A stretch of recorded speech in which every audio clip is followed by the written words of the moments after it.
Pupunta nga pala ako ngayon sa kasal nila, Chick. Maski ako rin talaga, nagulat talaga ako na inimbita niya ako. Kaya maaga pa lang talaga nag-asikaso na kagad kami kasi nga special day to ng BFF ko. Grabe, nakaka-proud ka talaga, Chick. Ang laki na talaga ng pinagbago mo sa sarili mo. Basta pangako mo lang sa akin lagi, na hindi mo na pagtitipan si Nana de Coco. Bale, dito na nga pala kami sa simbahan kung saan ikakasal sila, Chick.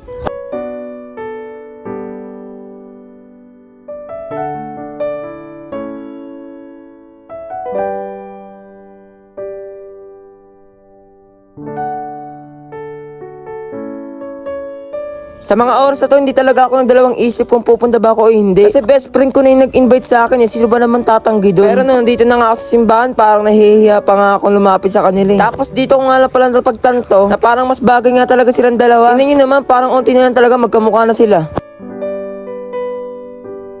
Grabe, isa lang talaga masasabi ko sa inyong dalawa. Congratulations talaga. Wala akong nararamdaman na inggit o kahit nasakit. Basta ako, nagiging proud na talaga ako sa inyong dalawa. Imagine nyo, kailangan nyo pa pala dumaan sa ganung pagsubok para maramdaman nyo talaga sa isa't isa na mahal nyo ang isa't isa. Ngayon, napatunayan nyo na nga talaga na deserve nyo yan. Deserve nyo yan. Basta tandaan nyo lagi, dito lang ako sa inyong dalawa para sumaport. Wala naman na akong aagawin pa sa inyong dalawa. Hindi, biro lang. Pero kung may kailangan kayo, andito lang ako para sa inyong dalawa. Kung kailangan nyo ng tulong, andito lang ako sa inyo. Dahil kahit kailanman, hindi ko talaga sisirain pagkakaibigan natin, Chick. Sobrang saya ko nung nakilala ko talaga to si Chick. Sadyang nagkaroon lang talaga ng problema na hindi namin inaakala. Bali, pagkatapos nga pala ng kasal nila sa simbahan, dumalatyo na nga kapag sa reception. Tapos medyo marami na rin tao dito. Napakaganda pa talaga dito. Grabe ka talaga, Chick. Halatang pinaghandaan mo talaga at pinaggastosan mo talaga tong kasal mo, ha. Maski ako talaga dito nabigla talaga. Tingnan niyo naman kung gaano kaganda dito at gaano kalawak talaga, kung magkano talaga magagastos dito. Tapos inimbita niya rin dito yung mga ibang content creator, mga MLBB creator, mga vlogger. Tapos nandito nga rin pala si Ate Shaira. Nahiya pa nga ako dito, kaya nag-first na talaga ako lumapit dito eh.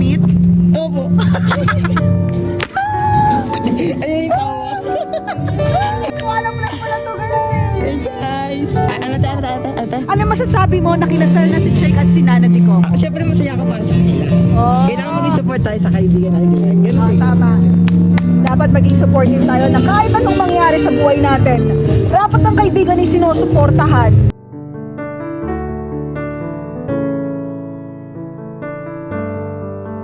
Bali dito, naka-live nga pala si Ate Shai dito habang nababenta siya ng Xerox perfume niya. Tapos pinaihuwan niya lang ako dito ng mga dapat kong gawin, ng mga hindi ko din dapat gawin, gano'n. Grabe, napakabait nga natin Ate Shai eh. Unexpected rin talaga na magkikita kami dito kasi kala ko talaga hindi sila pupunta. Pero salamat pa rin talaga sa mga payo mo sa akin Ate Shai, napakalaking tulong nun. Bali may nga pala dumating na nga rin pala dito ng mga ibang team Xerox. At dito natawa pa nga ako dito, imbis na kasi comfort nila ako, hinasar pa nila ako. Pero okay lang yan, hindi naman talaga ako nasasaktan sa mga sinasabi nila sa akin. Tapos may nga pala, ginabi na nga pala kami dito, nung oras na nga pala nito. Tapos para sa akin talaga napakaganda ng panahon na to. Pala ba naman kasi medyo umuulan-ulan pa. May alam, bumaba na nga pala dito si Chick, nga pala si Nana de Coco. Grabe, napakasit talaga nilang dalawa dito. Tingnan nyo naman kung gano'n talaga nila kamahal yung isa't isa nila. Pero kita-kita nyo talaga sa itsura ko dito, hindi talaga ako naiinggit. At proud na proud pa ako dito kay Chick, pati kay Nana de Coco. Congrats talaga sa inyong dalawa. Maraming salamat talaga sa pag-imbita nyo sa akin dito. Sobrang saya ko talaga sa inyo. Tapos dito, napakasit pa talaga nila dito. Tingnan naman gagawin nila dito. Yung pinaka-inaabangan ng lahat.